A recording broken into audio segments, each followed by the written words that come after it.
भगवंताला आमंत्रण देण्यासाठी श्रुतदेव नावाचे ब्राह्मण आणि विदेहराज जनक दोघे सुद्धा एका वेळेला प्राप्त झाले. दोघांनी भगवंताला सांगितलं, भगवन उद्या दुपारी 12 वाजता आमच्या घरी भोजनासाठी यायचं. भगवंताने दोघांचंही आमंत्रण स्वीकारलं.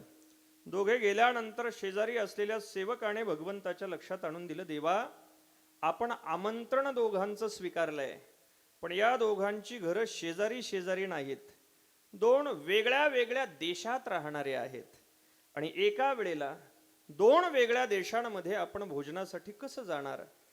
भगवंताने सेवकाला सांगितलं, मला कुठे जावं यावं लागत नाही, मी सर्वत्र आहे, मला फक्त प्रगट व्हावं लागतंय. भगवान दुसऱ्या दिवशी श्रुतदेव नावाच्या ब्राह्मणाच्या घरीही भोजन करतायत आणि विदेहराज जनकाच्या घरी सुद्धा भोजन करतायत. परमात्मा पंढरीनाथाच्या व्याप्तीचं तुकोबरायांना झालेलं दर्शन तुकोबराय चिंतनामध्ये मांडतात की आम्ही परमात्मा पंढरीनाथाचा विस्तार पाहू लागलो. सगळ्या जनतेमध्ये आम्हाला तो विस्तार लिलाच दिसतोय. खाली असलेल्या 7 पाताळांमध्ये जाऊन त्याचा विस्तार शोधला तर तो 7 पाताळांमध्येही भरलेला आहे.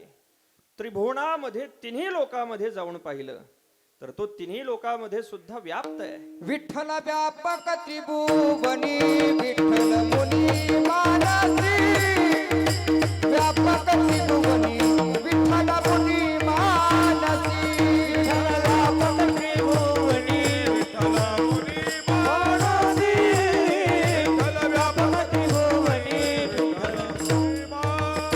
हा विठ्ठल विस्तार राजनी, विठ्ठल विस्तार राजनी, सप्तही पाताळे वरुनी, सप्तही पाताळे,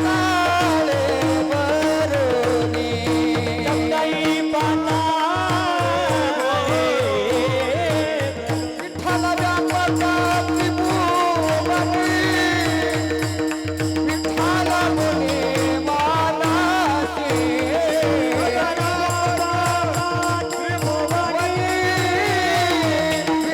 मुनी मानसी, विठ्ठल विस्तारला जणी सप्तही पाताळे भरोणी, विठ्ठल व्यापक त्रिभुवनी विठ्ठल मुनी मानसी. परमात्मा सर्वत्र आहे. भगवंताची व्याप्ती अंतर्बाह्य आहे. तुकोबराय बोलतायत, तुम्ही जे धरलेला आहे तो तुमचा संसार एका जागेपुरता मर्यादित आहे आणि मी तुम्हाला ज्याला धरायला सांगतोय तो मात्र सर्वत्र आहे. फक्त बाहेरून सर्वत्र आहे असं नाही. आत हरी बाहेर हरी, अंतर्बाह्य भगवंताची व्याप्ती आहे. भगवंताने आपली व्याप्ती अंतर्बाह्य दाखवून दिलेली आहे.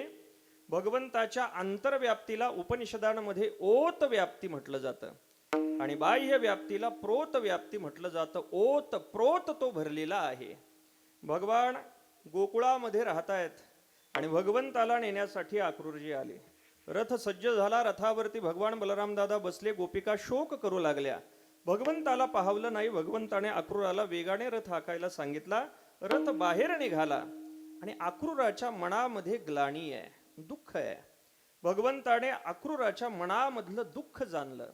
आक्रूर विचार करतोय की आज आपल्याकडून किती मोठं पातक घडतंय की भगवंताला आपण घेऊन चाललेलो आहोत, पण कुठे? कंसाच्या दुष्टासारख्या कंसाकडे घेऊन चाललोय आणि ज्यांच्यापासून घेऊन चाललेलो आहोत ते सगळे भगवंताचे भक्त आहेत. आज आपल्याकडून काहीतरी महान पातक होतंय. या ग्लानीमध्ये अक्रूर आहे. भगवंताने अक्रूराचा भाव जाणला आणि अक्रूराला सांगितलं की आपण फार गडबडीमध्ये गोकुळ सोडलंय, आपल्याला थोडंसं ताजं होऊन मग मथुरेमध्ये जायला पाहिजे.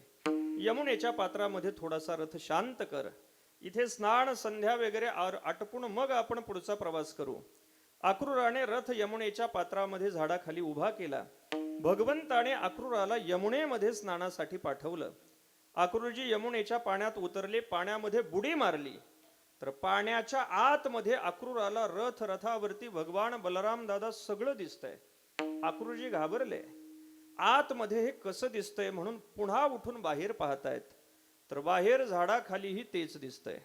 आक्रूराला असं वाटलं आपल्याला भ्रम झाला असेल म्हणून पुन्हा आक्रूराने पाण्यामध्ये बुडी मारली.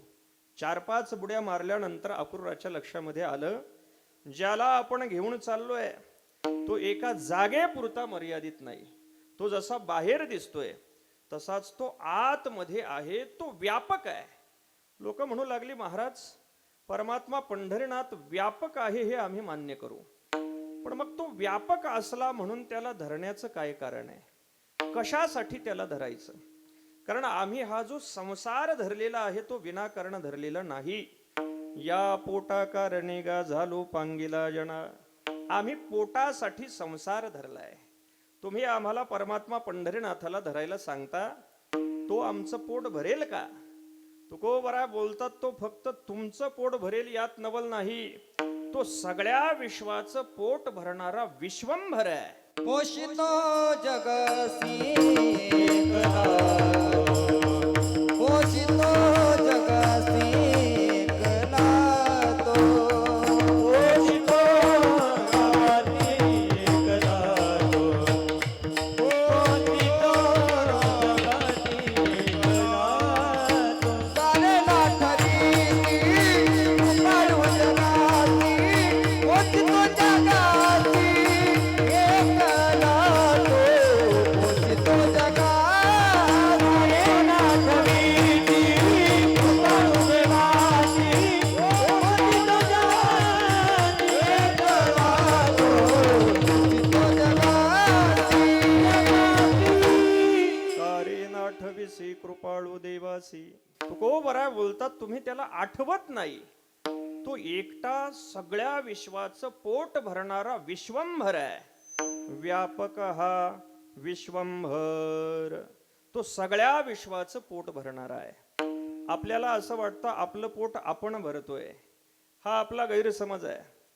ताटामध्ये असलेला घास ओठापर्यंत त्याच्या कृपेशिवाय जाऊ शकत नाही. त्याची महती कृपा आहे म्हणून आपलं पोट भरत आहे. नामदेवराय बोलतात विश्वंभर म्हणती माझी या स्वामी ती, पोषितो विश्वाते म्हणून या. माझ्या स्वामीला विश्वंभर म्हटलं जातं कारण तो सगळ्या विश्वाचं पोट भरतोय. तुकोबराय बोलतात तुम्ही जो संसार धरलाय त्या संसाराने तुमचं आजपर्यंत पोट भरलेलं आहे का तपासून पहा. भरलंच तर 2-3 तासापुरतं भरतं, पुन्हा रिकामं होतं. पण मी तुम्हाला ज्याला धरायला सांगतोय तो मात्र तुमचं कायमचं पोट भरणारा आहे. भगवान विश्वाचं भरण पोषण करतात. यशोदा मातेच्या मांडीवरती भगवान दूध पितायत आणि यशोदा माता भगवंताला दूध पाजतीये. दूध पित असताना भगवान पितायत पितायत पितायत थांबायचं काही नाव घेईना.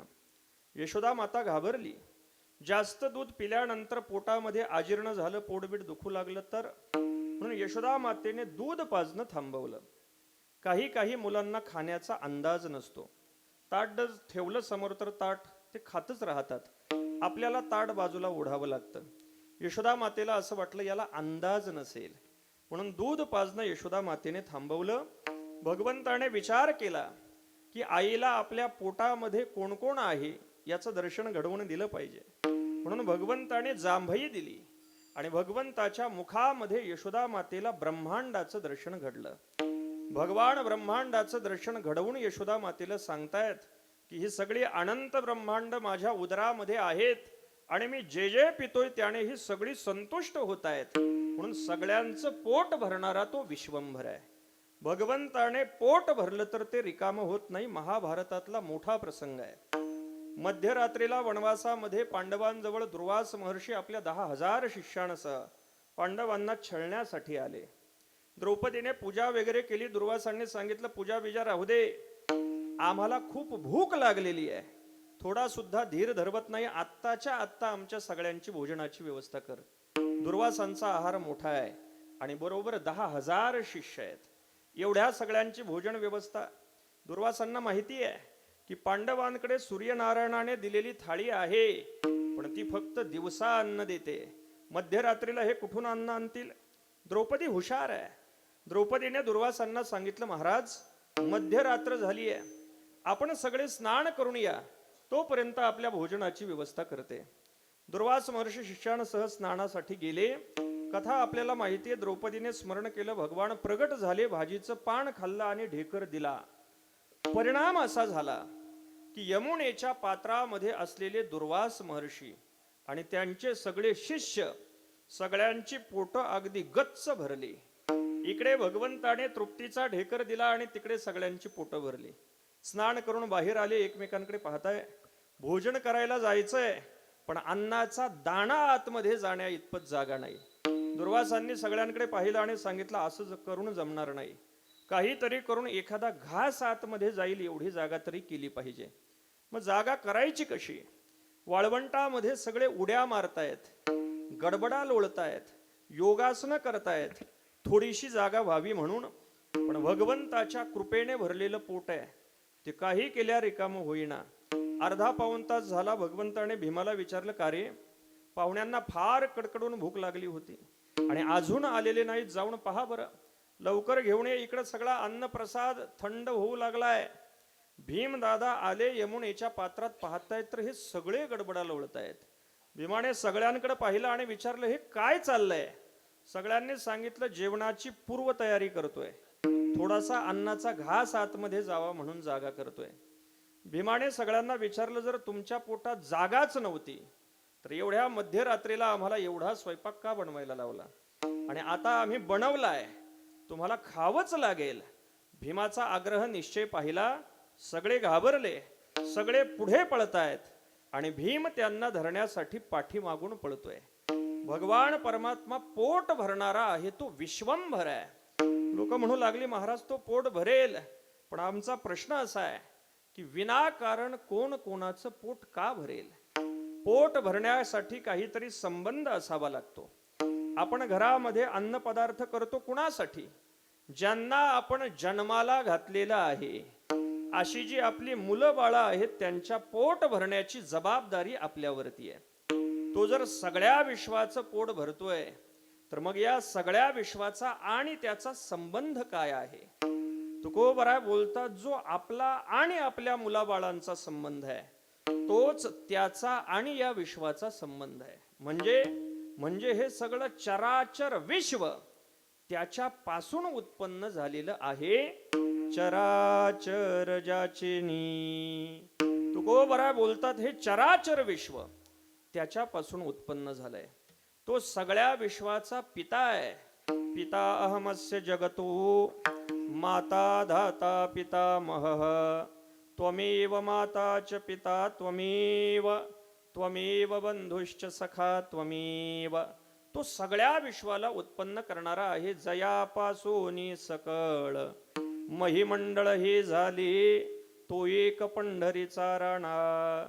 तुकोबरा बोलतात, सगळं विश्व त्यानेच उत्पन्न केलेलं आहे. या विश्वामध्ये दोन पदार्थ सापडतात, काही सजीव आहेत आणि काही निर्जीव आहेत. सजीव पदार्थाला शास्त्रामध्ये चर म्हटलं जातं आणि निर्जीव पदार्थाला अचर म्हटलं जातं. म्हणून शब्द असा बनतो, चराचर विश्व म्हणजे सजीव निर्जीवांनी युक्त असलेलं विश्व. हे दोन्ही पदार्थ भगवंत निर्माण करतात, नव्हे नव्हे स्वतः बनतात. भगवंताला निर्जीवही होता येतं आणि भगवंताला सजीव सुद्धा होता येतं. काल्याच्या लीलेमधला मोठा प्रसंग आहे. ब्रह्मदेवाला काल्याचा प्रसाद भगवंताने मिळू दिला नाही आणि एकयाने नवलावो केला. काला वाटिता विधाता ठकविला, भाग नेदा तो वत्से गोवळ घेऊन गेला. एकला जेथे तेथे होऊन या ठेलावो. निळोबरा बोलतात, ब्रह्मदेवाला काल्याचा प्रसाद मिळाला नाही. ब्रह्मदेव रागावले आणि भगवान बाजूला गेलेले असताना ब्रह्मदेवाने गायी वास्त्र गोपाळांचं हरण केलं. सगळ्या गायी वास्त्र गोपाळांना घेऊन ब्रह्मदेव सत्यलोकाला गेले. ब्रह्मदेवाला असं वाटलं, हा आपल्याकडे गायी वास्त्र गोपाळ मागण्यासाठी येईल. ब्रह्मदेवाच्या हे लक्षात आलं नाही की यानेच आपल्याला उत्पन्न केलेलं आहे. भगवान गायी वस्त्र आणण्यासाठी गेले नाहीत, तर स्वतः भगवान सगळे गायी वस्त्र गोपाळ झाले. जशा गायी होत्या तशा गायी भगवान बनले. जशी त्यांची वस्त्र होती तशी सगळी वस्त्र भगवान बनले.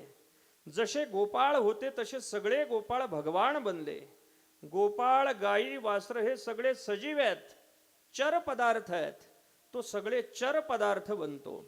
फक्त चरच भगवान बनले असं नाही, तर गोपाळांनी राणामध्ये गायी राखण्यासाठी ज्या काठ्या आणल्या होत्या त्या काठ्या सुद्धा भगवानच झाले. राणामध्ये खाण्यासाठी लागणाऱ्या शिदोऱ्या, त्या शिदोऱ्याही भगवानच झाले. गायांच्या गळ्यामध्ये असलेल्या घुंगरमाळा त्याही भगवानच झाले. गोपाळांच्या अंगावरची वस्त्र, पायामधली पादत्राणं, हे सगळे पदार्थ निर्जीव आहेत, अचर आहेत, पण हे सगळे निर्जीव पदार्थ सुद्धा भगवानच बनले. तुकोबरा बोलतात, चराचराला उत्पन्न करणारा तो असल्यामुळे सगळ्या विश्वाचं भरण पोषण करण्याची जबाबदारी त्याची आहे. लोक म्हणू लागली, महाराज असं चराचराला उत्पन्न करणारा, सगळ्या विश्वाचं पोट भरणारा आणि सर्वत्र व्यापक असलेला भगवान नेमका कोण आहे, त्याचा परिचय अभंगाच्या दुसऱ्या चरणात देता येईल. पंढरीराया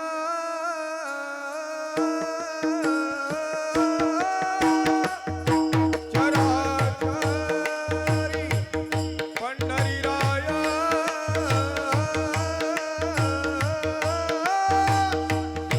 चराचरी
विटेवर विटेवरी त्याची धरी पाऊली. तुकोबराय बोलतात, जो व्यापक आहे, विश्वंभर आहे आणि चराचराला उत्पन्न करणारा आहे, तो विटेवरती चंद्रभागेच्या काठावरती उभा आहे.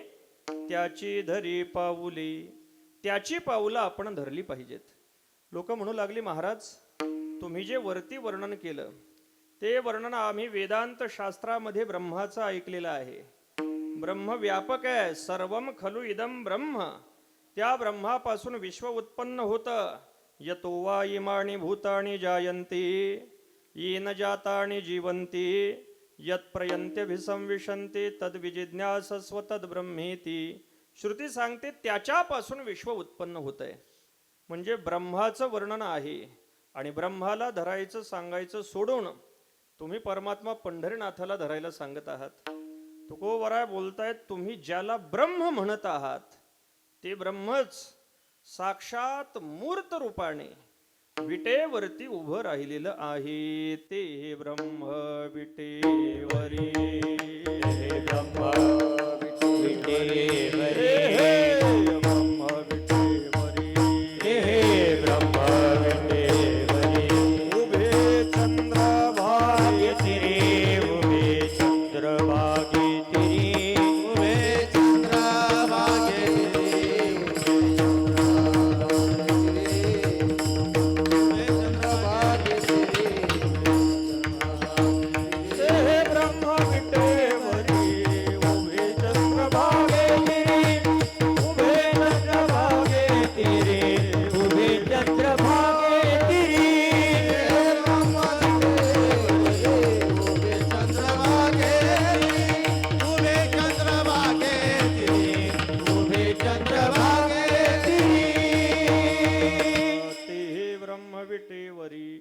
उभे चंद्रभागे तिरी. तुकोबरा बोलतात, जे ब्रह्म आहे नेनो ब्रह्म मार्ग चुकले, उघडे पंढरपुरासी आले.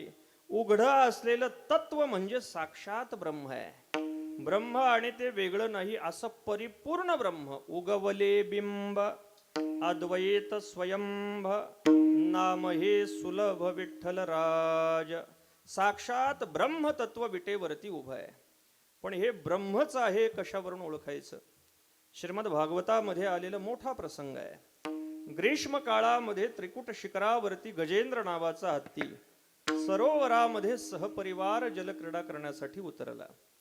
पाणी पितोय, जलक्रीडा करतायत. त्या तलावामध्ये एक मगर राहत होतं.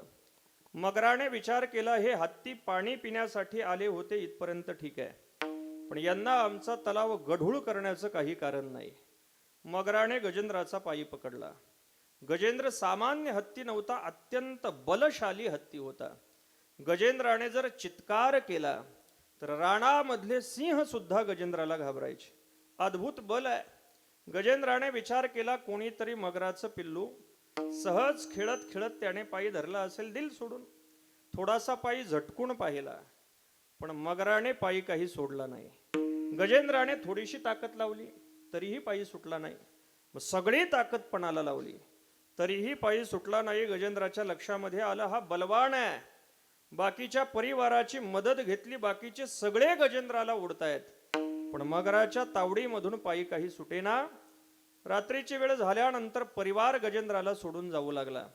गजेंद्राचे पूर्व संस्कार जागे झाले आणि गजेंद्राने भगवंताची स्तुती केली. विचार इथं आहे की गजेंद्राने जी स्तुती केली त्याला निर्विशेष स्तुती असं म्हटलं जातं. गजेंद्राने कोणत्याही देवतेच्या नावाचा उल्लेख केला नाही. गजेंद्र असा विचार करतोय आणि अशी स्तुती करतोय, जो कोणी या ब्रह्मांडाचा चालक असेल तो माझे हे शब्द ऐकील. तो कोण आहे हे मला माहित नाही. कोण होईल तो ब्रह्मांड चालक. आपणची हाक देईल हाके, तो स्वतःहून मला उत्तर देईल. जो कोणी विश्वाचा कर्ता असेल, जो व्यापक असेल, विश्वंभर असेल, तो मला सोडवण्यासाठी येईल.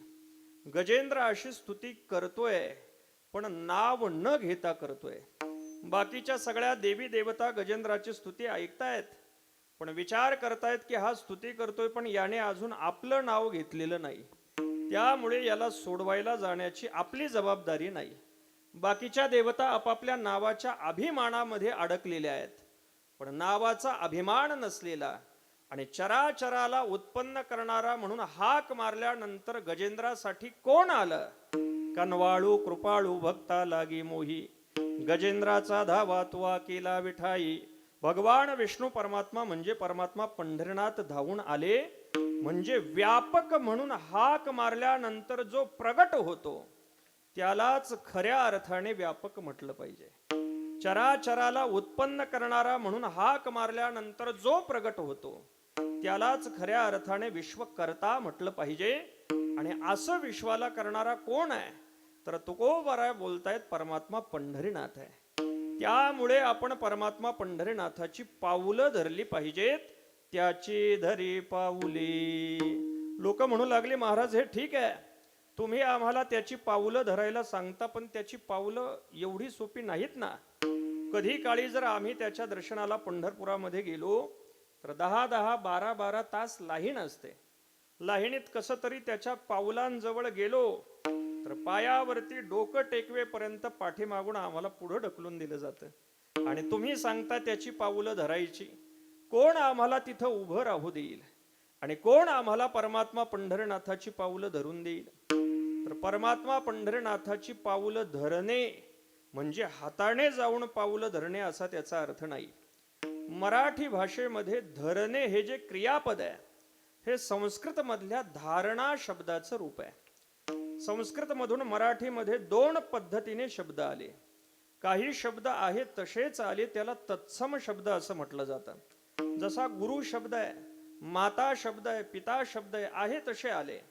पण काही शब्द मराठीमध्ये येत असताना त्याच्यामध्ये बदल होऊन आले. जे बदल होऊन आले त्याला तद्भव शब्द असं म्हटलं जातं. जसं क्षेत्र शब्द आहे संस्कृत मध्ये, पण मराठीमध्ये येत असताना त्याचा शब्द बनला शेती, शेत. म्हणजे काही शब्दांच्या रूपामध्ये बदल होतो. तसं मूळ शब्द आहे धारणा करणे आणि या धारणा शब्दाचं मराठीमध्ये रूप आहे धरणे. धरणे म्हणजे धारणा करणे. आता धारणा कशाला म्हटलं जातं? योग शास्त्राने आपल्याला 5 बहिरंग साधनं सांगितली. यम, नियम, आसन, प्राणायाम, प्रत्याहार ही 5 बहिरंग साधनं आहेत आणि धारणा ध्यान समाधी ही 3 अंतरंग साधनं आहे. 5 अन् 3 8 अशी 8 साधनं आपल्याला सांगितली. त्यातलं अंतरंग साधन आहे पहिलं धारणा. देशबंध चित्तस्य धारणम. योग सूत्रकारांनी लक्षण केलं, एका देशामध्ये आपल्या अंतःकरणाचा प्रवाह नेऊन बांधून ठेवणे त्याला धारणा करणे असं म्हटलं जातं. म्हणजे इथे बसल्या जाग्यावरती परमात्मा पंढरीनाथाच्या चरणांची धारणा हृदयामध्ये करणं आपल्याला शक्य आहे. मग आता परमात्मा पंढरीनाथाच्या चरणांची धारणा करायची आहे, तर हे भगवंताचे चरण नेमके कसे आहेत याचा थोडक्यात परिचय करून घेतला पाहिजे. डोळ्याने आपल्याला दिसतात तेवढेशे छोटेशे भगवंताचे चरण आहेत असं नाही. भगवंताच्या चरणाची व्याप्ती समग्र विश्वामध्ये आहे. श्रुती माता वर्णन करते, पादो अस्य सर्व भूतानी त्रिपाद अस्ति स्वयंप्रभः. त्याच्या एका चरणामध्ये सगळं विश्व व्याप्त झालेलं आहे. उदाहरण